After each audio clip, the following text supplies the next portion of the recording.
In the South Pole, where everything is covered in white snow and the icebergs stretch up to the sky like ice cream cones, there was a cheerful town called Snowy Bay. Everyone who lived in this town looked like they were wearing a smart black suit and a white shirt. Of course, they were penguins. Penguins usually like to walk around with bare feet, except for one, little penguin Pip. Pip was a bit different from the other penguins. He absolutely loved his shiny red wellies, boots. These wellies were so red that when he walked on the snow, they looked like two little moving tomatoes from far away. But Pip had a tiny problem.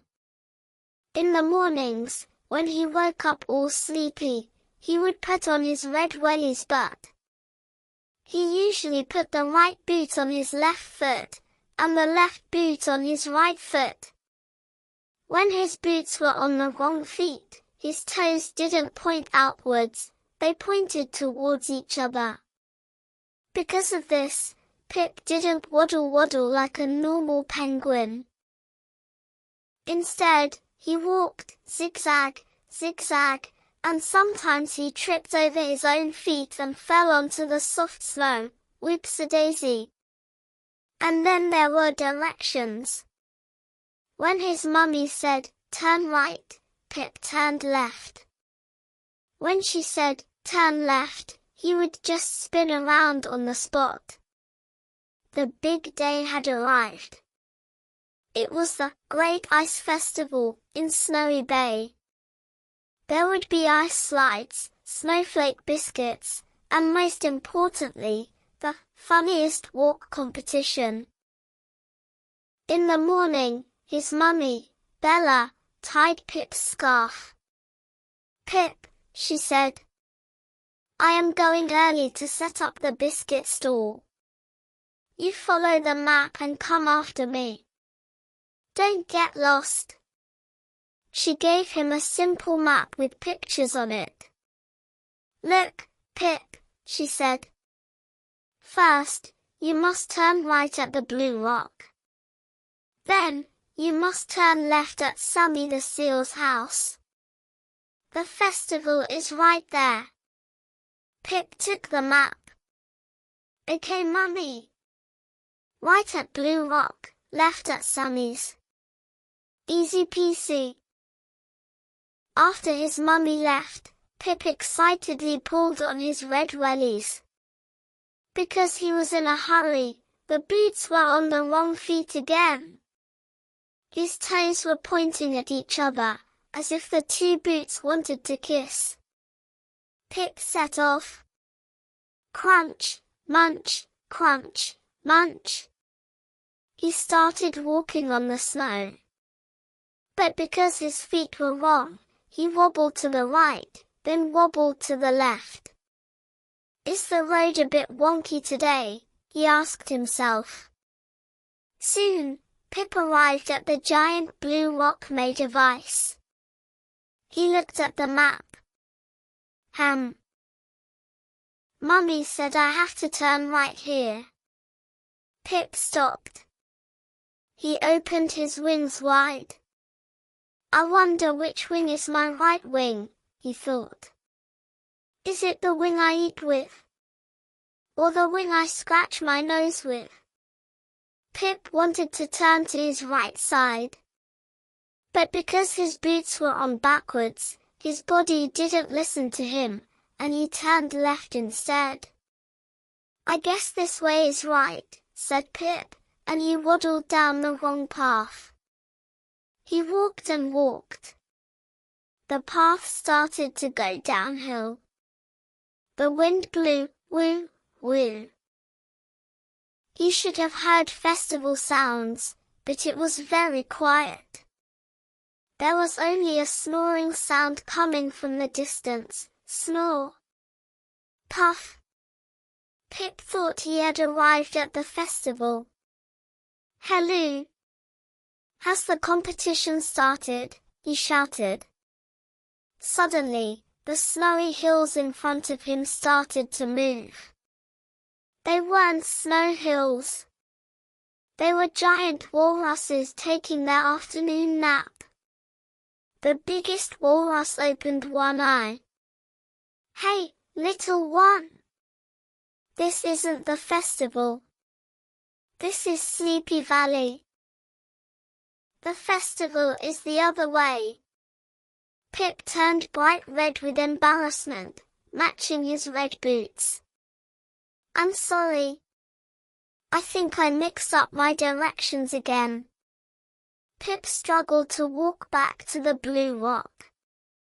Because his boots were wrong, his feet started to ache. Ouch! Ouch! Finally, he arrived at the second spot on the map, Sammy the Seal's house, which was a big ice cave. Sammy was a cheerful seal with frozen whiskers. When he saw Pip's funny walk, he giggled. "Pip, why are you walking like you are dancing? The festival hasn't started yet." Pip sighed. "Sammy, I can't find the festival. I was supposed to turn right, but I turned left. And now my feet are all tangled up." Sammy slid out of the water and came next to Pip.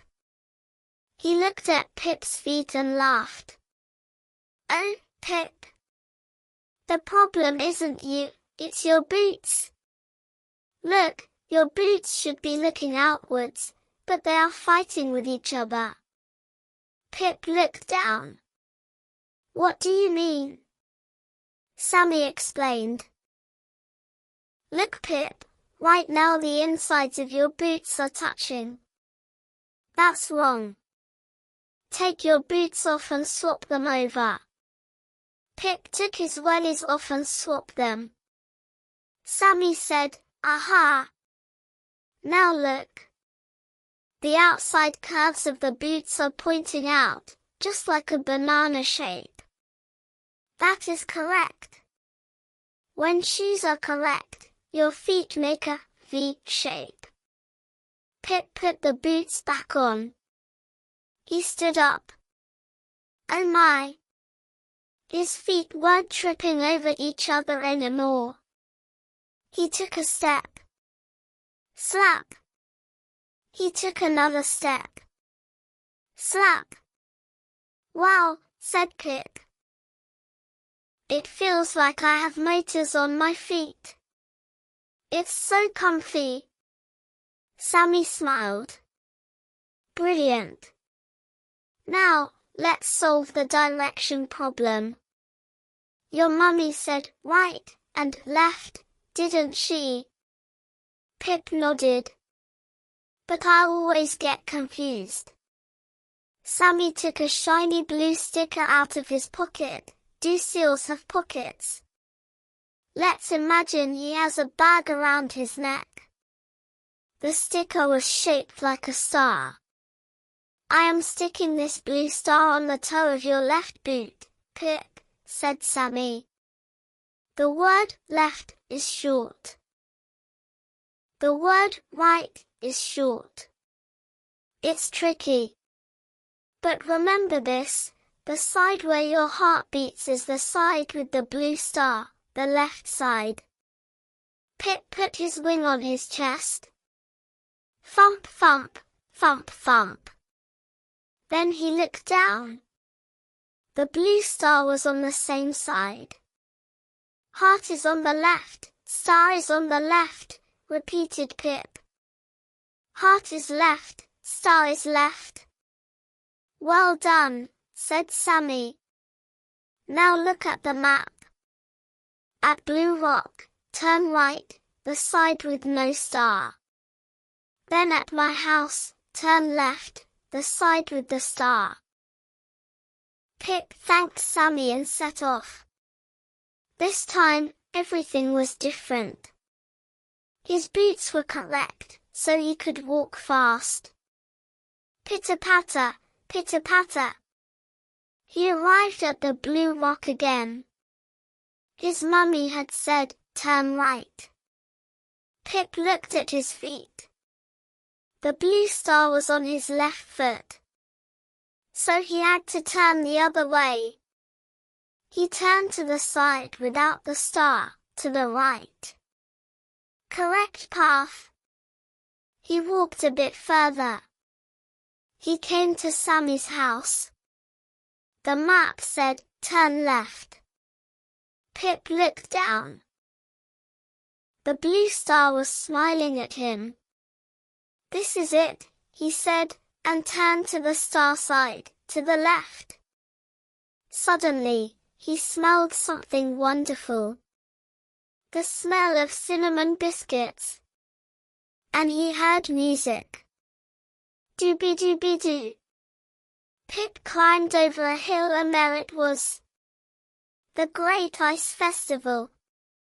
Colorful lights were sparkling on the ice. Penguins were dancing, seagulls were singing. His mummy, Bella, was waiting anxiously by the biscuit stall. Pip started to run down the hill. In the past, he would have fallen, but now, with his red wellies on the right feet, he slid like the wind. Whoosh! He jumped straight into his mummy's arms. Pip, said his mummy. You made it. And, oh, you are wearing your boots correctly. Pip proudly held out his boot with the blue star. Yes, mummy. Sammy taught me. Heart is left, star is left. The other side is right. Just then, Mr. Owl, the festival announcer, spoke. Attention please. The funniest and loveliest walk competition is starting. Everyone to the dance floor. Pip looked at his mummy. Can I join in? Of course, said his mummy. Pip went onto the ice. He moved to the rhythm of the music. With his red boots, he hopped to the right, no star side. He hopped to the left, star side. Then he spun around and did a wonderful penguin twirl. His feet didn't get tangled, and he didn't fall at all. Only once, he fell on his bottom on purpose and waved to the crowd. Everyone clapped. Clap, clap, clap. At the end of the competition, Mr. Owl announced the winner, the prize for the loveliest walk with red wellies goes to Pip. Pip put his medal, which was a fish-shaped necklace made of ice, around his neck. That day, Pip learned two very important things. First, wearing shoes on the correct feet makes life, and walking, much easier. Second, even if he gets confused with directions, if he listens to his heart, and looks at the star on his left foot, he can always find the right way. That night, when Pip went to bed, he placed his red wellies by his bedside. Good night, right boot. Good night, left boot, he said. And in his dream, he saw himself running on a rainbow without falling over once. The end.